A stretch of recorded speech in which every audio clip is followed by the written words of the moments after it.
नमस्कार बंधुगण। आज हूँ 19 तारिख अक्टोबर मास 2025 मसीहा रविवार दिन। आज आम जाना 12टी राशि राशिफल विषय मेष राशि ठारू मीन राशि पर्यंत एवं ता सहित तिथि नक्षत्र जोग एसबू जानिबा। आज पर्व हूँ शिव चतुर्दशी उपवास एवं जमतर्पण एवं नरक चतुर्दशी एवं धन्वंतरी जयंती। आज तिथि कार्तिक कृष्ण पक्ष त्रयोदशी।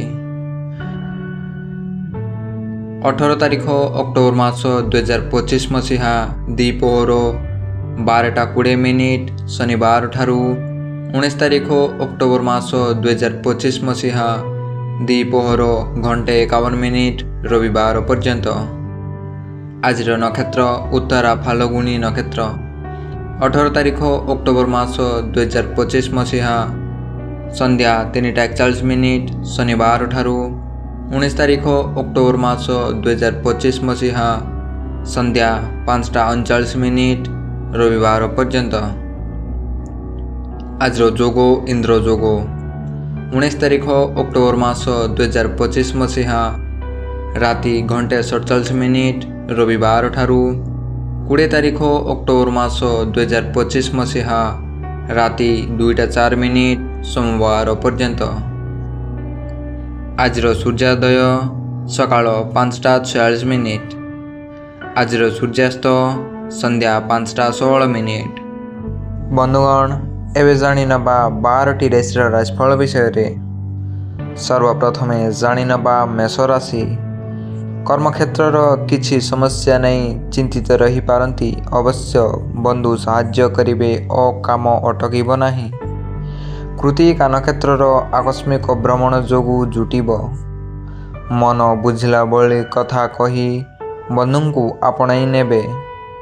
व्यवसाय निर्माण आनुष्ठानिक काम विवादीय घटना और सभा समिति अर्थ संपर्क क्षेत्रु उपकृत हेबे। जाणी नबा वृष राशि। आजिर काम गुड़िक संपन्न हेबा कष्टकर होई पड़िब। परिवार रे संतान हेतुक द्वंद्वर सम्मुखीन हेबे। रोहिणी नक्षत्र सत्संग सांगकु धर्मचर्चा प्रति मन बली पारे। आज कौनसी काम रे मध्यस्थता कले अपमानित हेबाकु पड़िब। पुराणार रोगर पीड़ा मन को विषादित करि देई पारे। हेबे जाणी नबा मिथुन राशि। जेउ काम रे हाथ देले मध्य सब किछि सामान्य विलंब रे ठीक होई जिवो। केतेक क्षेत्र रे अन्य को कैफियत देवाकू पड़ी पारे। शत्रु माने चेष्टा करी मध्य किछि क्षति करि पारिबे नाही। मृगशिरा नक्षत्र कर्मक्षेत्रु कौनसी खबर पाई खुशी हेबे। जाणी नबा कर्कट राशि।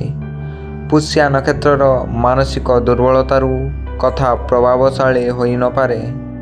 विवाह समस्या आलोचना किंबा परामर्श सबु दिगरू धोखा खाइबाकू पड़िबो। आवश्यकता अनुभव करी मनोरंजन जिनिस क्रय करिवे।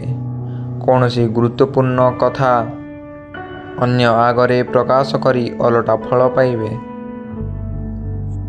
जाणी नबा सिंह राशि। प्रत्येक क्षेत्र नूतन पदक्षेप नेबा पूर्वरु भल भाव रे चिंता करंतु। उत्तरा फाल्गुनी नक्षत्र किणाबिका क्षेत्र रे सतर्क नहेले ठगामी रे पड़ी पारंती। सभा समिति रे सफलता हासिल करिवे। पर सकाशे कैफियत देवाकू पड़ी पारे।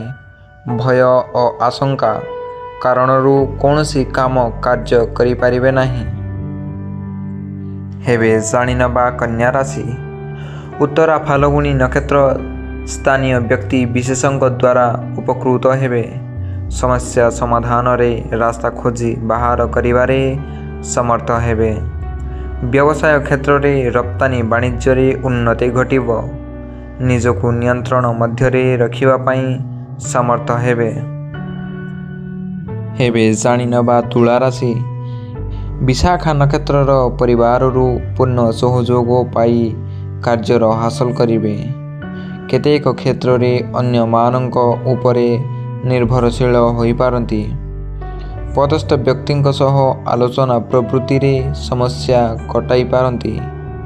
କର୍ମକ୍ଷେତ୍ରରେ ମଉଳି ଯାଉଥିବା ଆଶା ପୁଣି କଅଁଳ ଉଠିବ।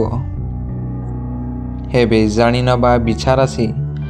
ଜ୍ୟେଷ୍ଠା ନକ୍ଷତ୍ର ପାରିବାରିକ ସ୍ଥିତିରେ କିଛିଟା ଉନ୍ନତି ପରିଲକ୍ଷିତ ହେବ। ଭୁଲ ବୁଝାମଣା ଯୋଗୁଁ ଅନ୍ୟମାନଙ୍କୁ ସନ୍ଦେହ ଚକ୍ଷୁରେ ଦେଖିପାରନ୍ତି। ଆଜି ହିଁ ଶେଷ କରିବାକୁ ଚାହୁଁଥିଲେ ମଧ୍ୟ ଭାବୁଥିବା କାମଟିକୁ ଶେଷ କରିପାରିବେନି। ବାଣିଜ୍ୟ, ବ୍ୟବସାୟ ଓ ପରିବହନରେ ସମସ୍ୟା ଲାଗି ରହିବା ଯୋଗୁଁ ବ୍ୟସ୍ତ ହେବେ। ହେବେ ଜାଣିନେବା ଧନୁରାଶି। ଅନ୍ୟମାନଙ୍କ ମତକୁ ସମ୍ମାନ ଦେଇ କାମ କଲେ ଅପେକ୍ଷାକୃତ ସଫଳତା ପାଇପାରନ୍ତି। ରାଜନୀତିରେ ଦୃଢ଼ ପୃଷ୍ଠପୋଷକତା ଯୋଗୁଁ ଆଗେଇ ଯିବେ। ଉତ୍ତରାଷାଢ଼ା ନକ୍ଷତ୍ରର ସ୍ୱାସ୍ଥ୍ୟ ପାଇଁ ପ୍ରତିକୂଳ ପ୍ରଭାବ ପଡ଼ିବ ନାହିଁ।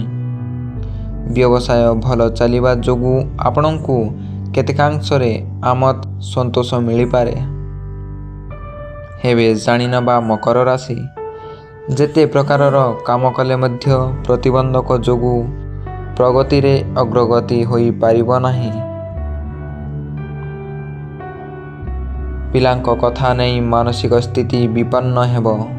ବନ୍ଧୁଙ୍କ ସହ ସମ୍ପର୍କ ହାନି ଯୋଗୁଁ ଚିନ୍ତା ପ୍ରକଟ କରିବେ। ବନ୍ଧୁଙ୍କ ସହିତ ଆନୁଷ୍ଠାନିକ କାର୍ଯ୍ୟ ସକାଶେ ଆଲୋଚନା କରିପାରନ୍ତି। ହେବେ ଜାଣିନେବା କୁମ୍ଭ ରାଶି। ପାରିବାରିକ ସମସ୍ୟା ନେଇ ମନ ଭାରାକ୍ରାନ୍ତ ରହିପାରେ। ତଥାପି ସମସ୍ୟା ଅତି ସହଜରେ ସମାଧାନ ହୋଇଯିବ। ପାରିବାରିକ କ୍ଷେତ୍ର ବୁଝାମଣା ଶୃଙ୍ଖଳିତ ହେବ। ପୂର୍ବଭାଦ୍ର